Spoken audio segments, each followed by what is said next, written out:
السلام علیکم پیارے دوستو، تیزی سے آپ کا وقت ضائع کیے بغیر اپنے موضوع کی طرف بڑھتی ہوئی جلدی سے یہ بتاتی ہوئی اپنے الفاظ کو سمیٹنا شروع کروں گی کہ درود ابراہیمی اللہ پاک کی عبادت کیسے، اللہ تعالیٰ کیسے اس میں عبادت میں مشغول رہتا ہے درود پاک پڑھتے ہوئے، جبکہ ہم پڑھ رہے ہیں اس کو زمین پر اور یہ بن رہی ہے اللہ کی عبادت۔ تو جب اس کا آپ ترجمہ پڑھتے ہیں تو ترجمہ کچھ اس طرح ہے، درود ابراہیمی سب گھروں میں پڑھا جاتا ہے، سنا جاتا ہے،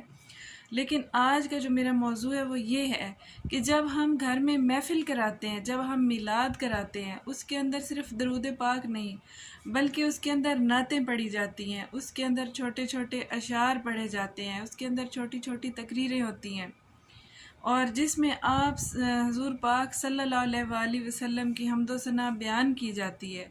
تو پیارے دوستو، جس طرح ہم درود پاک پڑھتے ہیں تو وہ ہمارا درود کہلاتا ہے، عبادت کہلاتا ہے۔ اسی طرح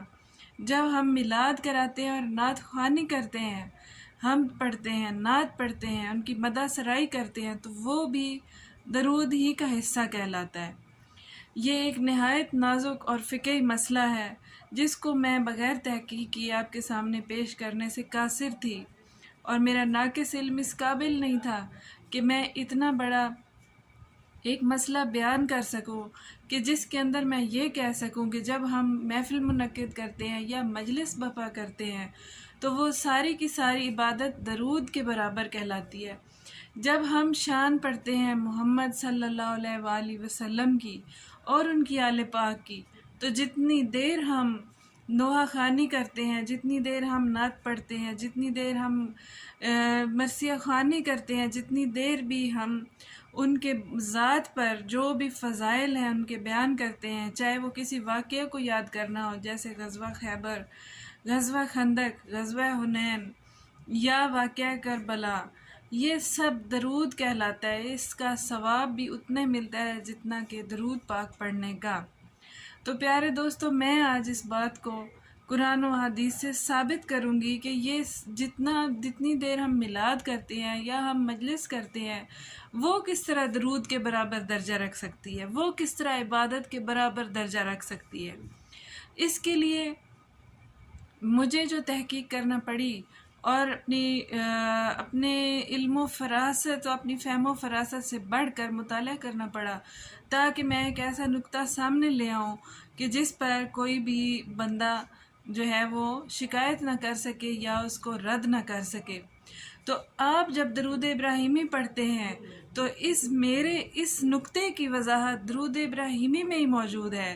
پیارے دوستو، اگر درود ابراہیمی کا ترجمہ پڑھیں، میں آپ کے سامنے درود ابراہیمی اردو ترجمے کے ساتھ تلاوت کروں گی، اور اسی میں اس چیز کی دلیل ہوگی کہ ان کی حمد و ثنا، ان کی نعت، ان کا میلاد، ان کی محفل بھی اتنا ہی ثواب رکھتی ہے جتنا کہ مسلسل درود پاک پڑھنے کا ثواب ہے۔ تو پیارے دوستو، ذرا دھیان سے میرے ساتھ جڑے رہیے گا۔ نہایت نازک موضوع اٹھایا اور میں آپ کے سامنے لب کشائی کرنے کی اپنی جسارت کی اور آپ سب کے ذہنوں کی توجہ کی ممنون اور مشکور اور توجہ کی طالب ہوں۔ آپ ذرا دھیان اور غور و فکر سے سنیے گا تاکہ آپ اس ویڈیو کے آخر تک اس نقطے کو سمجھ سکیں کہ یہ جو ہم محفلیں برپا کرتے ہیں، یہ جو ہم مجالس برپا کرتے ہیں، یہ جو ہم میلاد منعقد کرتے ہیں، ان کا کتنا اجر و ثواب ہے کہ اس کا بھی درجہ اتنا ہی ہے کہ جتنا ایک درود کی محفل یا ایک قرآن خوانی کی محفل برپا کرنے کا ہے۔ تو سنیے گا پیارے دوستو، درود پاک ہم شروع کرتے ہیں۔ بسم اللہ الرحمن الرحیم۔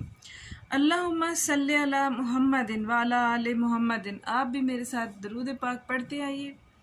کما صلیت علی ابراہیم وعلی آل ابراہیم انک حمید مجید۔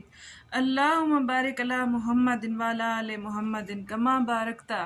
علی ابراہیم وعلی آل ابراہیم انک حمید مجید۔ پیارے دوستو، میں اسی درود پاک کا آپ کے سامنے اردو ترجمہ پیش کرنے کی اجازت چاہوں گی۔ اے ہمارے اللہ، محمد اور آل محمد پر رحمت بھیج۔ یعنی کہ ہم نے جو درود پڑھا اس میں ہم نے اللہ سے کہا کہ وہ ان پر رحمت بھیجے، تو اب اللہ جو ہے وہ ان پر رحمت بھیجے گا اپنی ربوبیت کے برابر، اپنی شان کے برابر اور اپنی حیثیت کے مطابق۔ ہم نے تو صرف ایک التجا کی رب کے سامنے۔ درود ایک ایسی عبادت ہے جو ہر حال میں قبول ہے، ہر حال میں افضل ہے، ہر حال میں اس کو ایک درجہ عطا ہوتا ہے قبولیت کا۔ کس طرح آپ نماز پڑھتے ہیں، آپ کو خوف رہتا ہے کہ میں نے پتہ نہیں ارکان نماز پورے کیے یا نہیں، خشوع و خضوع کے ساتھ پڑھی یا نہیں، خلوص دل سے پڑھی یا نہیں، میرا دھیان کہیں بھٹکا تو نہیں، کہیں اعراب یا زیر زبر کی غلطی تو نہیں ہوئی، اور آپ نہیں جان سکتے کہ آپ کی نماز قبول ہوئی کہ نہیں، چاہے آپ نے جتنا بھی پاکیزگی کا خیال رکھا ہو۔ آپ حج کرنے جاتے ہیں، پیارے دوستو، آپ حج کرنے جاتے ہیں، آپ لاکھوں روپے خرچ کرتے ہیں، اور آپ کو یہ نہیں پتہ کہ آپ کا حج قبول ہوا کہ نہیں۔ آپ نے صفا مروہ کی، آپ نے آپ نے جو ہے صحیح کی، صفا مروہ کی، احرام باندھا، آپ نے طواف کعبہ کیا،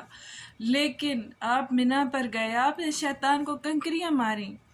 آپ نے لاکھوں خرچ کیے، آپ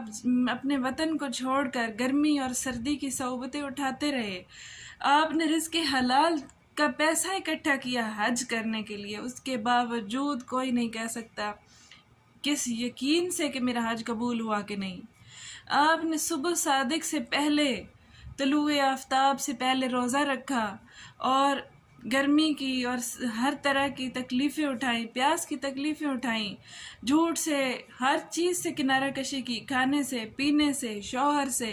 لیکن کیا افطاری کے وقت آپ یہ بات یقین کامل سے کہہ سکتی ہیں کہ آپ کا روزہ قبول ہوا کہ نہیں؟ لیکن درود پاک وہ واحد عبادت ہے، چاہے آپ توجہ سے پڑھیں یا نہ پڑھیں، آپ گن کے پڑھیں یا بغیر گنے، لیکن یہ واحد عبادت ہے جس پر آپ کو یقین ہوتا ہے کہ یہ قبول و منظور عبادت ہے۔ اس کی وجہ یہ ہے کہ اس کی پہلی لائن کا ترجمہ یہ ہے کہ آپ نے اللہ سے کہا ہے کہ اللہ تو رحمت بھیج محمد و آل محمد پر، تو عبادت تو آپ نے کی ہی نہیں، آپ نے تو عبادت اللہ کو کرنے کا کہہ دیا، تو جب عبادت اللہ کرے گا تو وہ ضرور قبول ہوگی،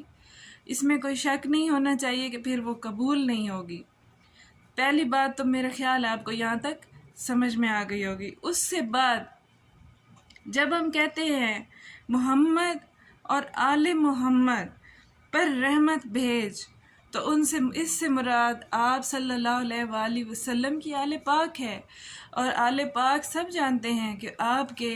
چچا زاد بھائی، آپ کے داماد سے آپ کی نسل چلی جناب فاطمہ الزہرا سلام اللہ علیہا سے اور ان کی اولاد سے، یہی آپ کی آل پاک ہے۔ تو اللہ جب کہتا ہے، جب ہم اللہ سے کہتے ہیں کہ تو محمد صلی اللہ علیہ وآلہ وسلم پر رحمت بھیج، تو ساتھ ہی اللہ کہتا ہے کہ یہ بھی کہو کہ ان کی آل پاک پر بھی رحمت بھیج، تاکہ میں ان پہ بھی رحمت بھیجوں اور اس گھرانے کو اور بلندیاں عطا کرتا چلا جاؤں،